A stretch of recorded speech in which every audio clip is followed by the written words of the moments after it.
रमेश भंडे आहे. मी इयत्ता 5वी या वर्गात शिकतो.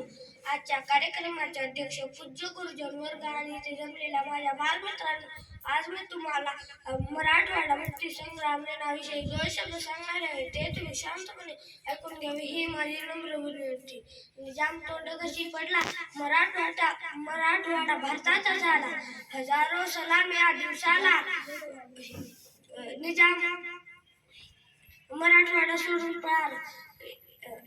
15 ऑगस्ट 1947 ला भारत देश इंग्रजांच्या गुलामगिरीतून मुक्त झाला असला तरी परंतु आपल्या मराठवाड्यावर निजामाचे राज्य होते. निजाम आपल्या जनतेवर खूप अन्याय व अत्याचार करायचा. त्या अन्यायाविरुद्ध स्वामी रामानंद तीर्थ यांच्या नेतृत्वाखाली मुक्तीसंग्राम दिन सुरू केले. निजाम शरण आला नाही. त्यामुळे सरदार वल्लभभाई पटेल यांनी पोलीस कारवाई केली. निजाम 17 सप्टेंबर 1948 रोजी निजाम शरण आला.